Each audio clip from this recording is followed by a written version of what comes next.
રાજ્યના ગ્રામ્ય વિસ્તારોમાં રહેતા કુટુંબો કે જેના પુખ્ત વયના સભ્યો શારીરિક શ્રમ થઈ શકે તેવું બિનકુશળ કામ કરવા ઈચ્છુક હોય તેવા દરેક કુટુંબની જીવન નિર્વાહની તકો વધારવા માટે કુટુંબ દીઠ નાણાકીય વર્ષમાં ઓછામાં ઓછા 100 દિવસ મનરેગા જેવી યોજનામાંથી રોજગારી આપવાનો આ યોજનાનો ઉદ્દેશ્ય છે।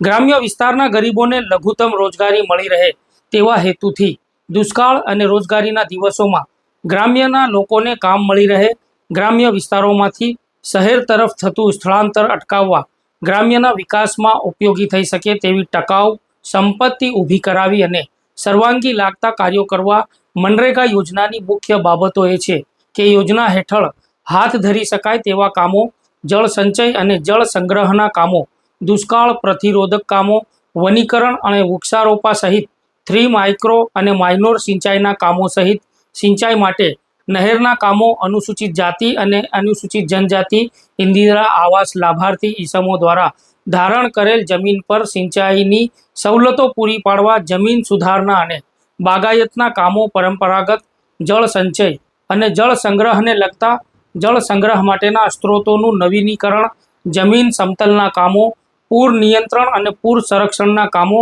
ગ્રામ્ય જોડાણના રસ્તાના કામો, ભારત નિર્માણ, રાજીવ ગાંધી સેવા, કેનરા ગ્રામ્ય તાલુકા અને રાજ્ય કેન્દ્ર સરકાર દ્વારા જાહેર થાય તેવા અન્ય કામોની યોજના એટલે મનરેગા યોજના। આદિવાસી બાહુલ્ય ધરાવતા દાહોદ જિલ્લામાંથી રોજે રોજ ગરીબ, શ્રમિક અને ખેડૂત પરિવારો માઇગ્રેશન તરફ આગળ વધી રહ્યા છે, એટલે કે જન્મભૂમિ છોડી અને કર્મભૂમિ તરફ પ્રયાણ કરવું પડી રહ્યું છે। સ્થળાંતર કરતા ગરીબ આદિવાસી પરિવારોને ઘરમાં જ રોજગારી મળી રહે તેવી યોજના કેન્દ્ર સરકારની લાગુ છે, પરંતુ આ મનરેગા યોજનામાં ગ્રામ્ય વિસ્તારના ગરીબ પરિવારોને રોજગારી ના મળતી હોવાને લઈને જિલ્લા કોંગ્રેસ સમિતિ દ્વારા રાષ્ટ્રીય કોંગ્રેસ સેવાદળના ગુજરાતના અધ્યક્ષ લાલજીભાઈ દેસાઈની ઉપસ્થિતિ હેઠળ જિલ્લા કલેક્ટર અને જિલ્લા વિકાસ અધિકારીને આવેદનપત્ર આપી રજૂઆત કરવામાં આવી હતી, જેમાં જણાવવામાં આવ્યું હતું કે દાહોદ જિલ્લાના 53% જેટલા બાળકો કુપોષિત છે। જિલ્લામાં ચાલતો ભ્રષ્ટાચાર અને રોજગારના અભાવે આખા ગુજરાતમાં હાઈએસ્ટ સ્થળાંતર હોય તો એ દાહોદ જિલ્લો છે। અહીંયાના લોકોનો અધિકાર છીનવાઈ રહ્યો છે, જેમાં મનરેગા જેવી યોજના કાગળ ઉપર છે અને મશીનથી ચાલી રહી છે। ત્યારે ચીમકી ઉચ્ચારતા જણાવવામાં આવ્યું હતું કે જો 5 દિવસના સમયમાં અહીંયાના લોકોને મનરેગા જેવી યોજનાઓમાં રોજગાર નહીં મળે તો જિલ્લા કોંગ્રેસની સાથે પ્રદેશના નેતાઓ પણ દાહોદ જિલ્લા કલેક્ટર કચેરી બહાર ભૂખ હડતાલ ઉપર બેસશે અને કહેશું કે દાહોદ જિલ્લાના ગરીબો જે ભૂખથી પીડિત છે એમની ભૂખને દૂર કરવા માટે અમે ભૂખ હડતાલ ઉપર બેઠા છે। ત્યારે આ મામલે લાલજી દેસાઈ, હર્ષદ નીનામા સહિત કોંગ્રેસના નેતાઓએ શું ચીમકી ઉચ્ચારી હતી, સાંભળીશું તેમને। આજે અહીંયા દાહોદમાં જિલ્લા કોંગ્રેસના પ્રમુખશ્રીની આગેવાનીમાં જિલ્લાના બધા જ આગેવાનોએ સાથે મળીને દાહોદ જિલ્લાની જે વર્તમાન સ્થિતિ છે, ખાસ કરીને અહીંના બાળકોના કુપોષણ, અહીંયા ચાલતો ભ્રષ્ટાચાર અને અહીંથી રોજગારના અભાવે સ્થળાંતર કરતા લોકો જે છે એને લઈને એક આખો કાર્યક્રમ હતો, કારણ કે અહીંયા બાળકો 53%થી વધારે બાળકો દાહોદ જિલ્લાના જે છે કુપોષિત છે। બીજી બાજુ અહીં આખા ગુજરાતમાં સૌથી હાઈએસ્ટ માઇગ્રેશન ક્યાંયનું હોય તો એ દાહોદ જિલ્લાનું છે। અહીંયા વડોદરા, અમદાવાદ, સુરતથી લઈ અને સૌરાષ્ટ્ર સુધી લોકો જે છે એ જવું પડે છે। આ સ્થિતિ પાછળનું મૂળ કારણ છે એ આજના ભ્રષ્ટાચારના કારણે અહીંના લોકોનો અધિકાર છીનવાય છે અને એના માટેથી આજે રજૂઆત કરી છે। સાથે સાથે પણ કહ્યું છે કે જો આના ઉપર કોઈ પગલાં નહીં લેવાય, મનરેગા જેવી યોજના કાગળ ઉપર ચાલે છે ને કાં તો મશીનથી ચાલે છે। કૂવાઓ ખોદવાનું બજેટ જે છે એ 5 લાખનો જે કૂવો ના થઈ શકે એના માટે માત્ર 2 લાખની વાત કરે છે, એના કારણે લોકો સિંચાઈની વ્યવસ્થા પણ નથી કરી શકતા।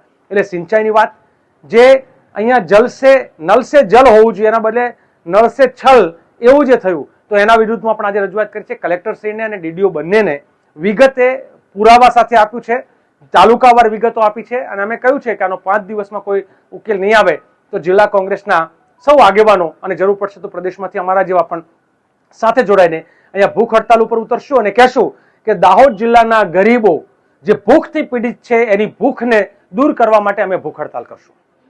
આજે દાહોદ જિલ્લાના સૌ આગેવાનોએ મળીને કલેક્ટરશ્રીને અને ડીડીઓ સાહેબને અમે આવેદનપત્ર આપ્યું કે દાહોદ જિલ્લાની જનતા ગુજરાત જાય છે, અમદાવાદ, બરોડા, સુરત મજૂરી અર્થે, તો એના જે યોજનાનો કાયદો ઘડેલો છે સરકારે, તો સરકાર અહીંયા કામ આપવામાં કેમ નિષ્ફળ નીવડે છે? એ એક સવાલ હતો. એની સાથે સાથે કૂવાનું કામ 2 લાખનું કર્યું. 5-10 વર્ષ પહેલાં 6.5 લાખનો કૂવો હતો, તો 2 લાખમાં કૂવો ક્યાં ખોદાય? એની સાથે જમીન લેવલિંગના કામ નથી આપવામાં આવતા, ચેક ડેમના કામ નથી આપવામાં આવતા, કેટલ શેડના કામ નથી આપવામાં આવતા. તો કેટલ શેડ લોકોના ઢોરો બહાર બંધાય છે. જમીન લેવલિંગ ખાડા ખપચાવાળી છે, ડુંગરાળ જમીન છે. જો જમીન લેવલિંગના કામ આપે તો લોકો ખેતી કરી શકે, એમને બહાર ગામ જવું નહીં પડે. એના માટે જમીન લેવલિંગના કામ આપે એની પણ વાત કરી અમે. પછી ટકાવારી સિસ્ટમ, જ્યાં સુધી એમને પૈસા અધિકારી નહીં આપવામાં આવે ત્યાં સુધી એક ટેબલથી બીજા ટેબલ પર એની ફાઇલ જતી નથી, અને ટકાવારી આપ્યા બાદ પણ કામ થતું નથી. એટલે આ બાબતનો વિરોધ લઈને અમે અહીંયા આવ્યા હતા ડીડીઓસી પાસે અને કલેક્ટરશ્રી પાસે કે 5 દિવસમાં તમે કામો નહીં આપો તો અમે ભૂખ હડતાલ કરશું, જન આંદોલન કરશું, એવી અમે વાત કહેવા આવ્યા હતા. આજે અમે જિલ્લા કોંગ્રેસ સમિતિના પ્રમુખ અને અમારા રાષ્ટ્રીય સેવાદળના અધ્યક્ષ એવા લાલજીભાઈ દેસાઈના લીડરશિપમાં આખા દાહોદના કોંગ્રેસના કાર્યકરો અને પદાધિકારીઓ ડીડીઓ અને કલેક્ટર સાહેબને રજૂઆત કરી કે ઉનાળો આવી ગયો છે અને લોકોને હવે મજદૂરી ના આપો તો લોકોને પલાયન કરવાની જે વાત છે તો બધા ગાડીઓ ભરીને બસ ભરીને સૌરાષ્ટ્ર ને સુરત ને બધે જવા માંડ્યા છે. લોકોને જે મનરેગાના કાયદા હેઠળ કામ આપો એવી અમે રજૂઆત કરી છે. બીજું અમે એક રજૂઆત એવી કરી કે ડીડીઓ સાહેબ તરીકે તમે આખો પ્રવાસ કરો અને નળ સે જળ, જ્યાં જળ નથી પહોંચ્યું ત્યાં ઘરવેરાની પહોંચમાં પાણી વેરો આવી ગયો, સફાઈ વેરો આવી ગયો, સફાઈનો કર્મચારી પંચાયતમાં નથી, એ આપે તો એક જણને નોકરી મળે. પણ આવા ઘણા નાના મુદ્દા, અને ખરેખર મજદૂરી 100 દિવસની આપવા કાયદામાં છે, અમારો હક છે. એ હક માગવા અમે આજે આવ્યા હતા અને અમને બંને જણા ડીડીઓ સાહેબ અને કલેક્ટર સાહેબે શાંતિથી સાંભળ્યા. Thank you. જોહાર, જય આદિવાસી. સર, આજે અમે લગભગ 2020-21 થી દાહોદ જિલ્લાની અંદર જે મનરેગા યોજના કે જે ગરીબ મારા દાહોદ જિલ્લો આદિવાસી શિડ્યુલ એરિયા છે, જેના લોકો મજૂરી પર જ નિર્ભર છે, તો એ લોકોને બહાર ગામ મજૂરી અર્થે ન જવું મળે એના માટે 2005ની અંદર કોંગ્રેસની સરકાર હતી એ વખતે આ એક યોજના કાઢી હતી કે ઘરે રહી અને મજૂરી બી કરે અને પોતાના બાળકોને ભણાવે બી ખરા. ત્યારે આજના સમયમાં આ ભાજપની સરકારે એક 2020-21 થી એવો એક સંચેડું છે કે જે અમારી પાસેથી દાહોદ જિલ્લામાંથી ટ્રાઇબલની બી ગ્રાન્ટ એ લોકો છીનવી લીધી છે, એટીવીટીની બી ગ્રાન્ટ એ છીનવી છે, અને હવે બાકી હતું આ નરેગાની પણ આ ચૂંટાયેલા પ્રતિનિધિઓ, ધારાસભ્યો, સંસદ સભ્યો અને મંત્રીઓ એની અંદર માથું મારી અને એમની જ ભલામણથી આ લાભાર્થી પાસે છીનવેલું આયોજન કરી અને મોટા પાયે ભ્રષ્ટાચાર કરે છે. એના માટે આજે મારી કોંગ્રેસ સમિતિએ ભેગા થઈ અને આવેદનપત્ર આપ્યું છે.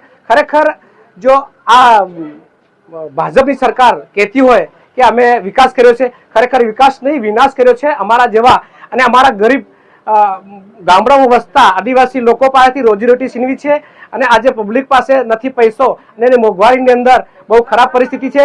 સાહેબ, એટલે અમે કહીએ છીએ કે જે અત્યારે 31 તારીખે જે સુધીની અંદર વહીવટી આપવાની છે 2024-25ની, એ વહીવટી જો અમને 31 તારીખ સુધી આપવામાં આવે, એની અંદર જે નરેગાની અંદર આપવામાં આવતા તમામ લાભો આપવામાં આવે, નહીં કે પછી એક જ વસ્તુ આપીને અમને લોલીપોપ આપીને અમને સમજાવી દે અને જે મોટા નેતાઓ છે, જે સત્તા પર બેઠેલા, એ એમની રીતે જે મટીરિયલ જેવા કામો છે, મોટા કામો લઈને ભ્રષ્ટાચાર કરે, એવું કરવામાં આવશે તો આવતા 4 દિવસની અંદર, 4 થી 5 દિવસની અંદર અમે 31 તારીખ પહેલા ભૂખ હડતાલ કરીશું, આત્મવિલોપન પણ કરીશું. તો આ જ પ્રકારના વિડીયો, આવા સમાચારો, પડદા પાછળની કહાની અને ઘણું બધું જે ડીએનએ દાહોદની અસ્મિતા ઉપર તમે જોઈ રહ્યા છો, તો અમારી ચેનલને યુટ્યુબ ઉપર સબસ્ક્રાઈબ કરો, ફેસબુક, ઇન્સ્ટાગ્રામ ઉપર અમારી ચેનલને ફોલો કરો, લાઈક કરો, અમારા સમાચારોને તમારા વોટ્સઅપ ગ્રુપોમાં શેર કરો. તો ફરી મળીશું નવી જાણકારીઓ સાથે. ધન્યવાદ.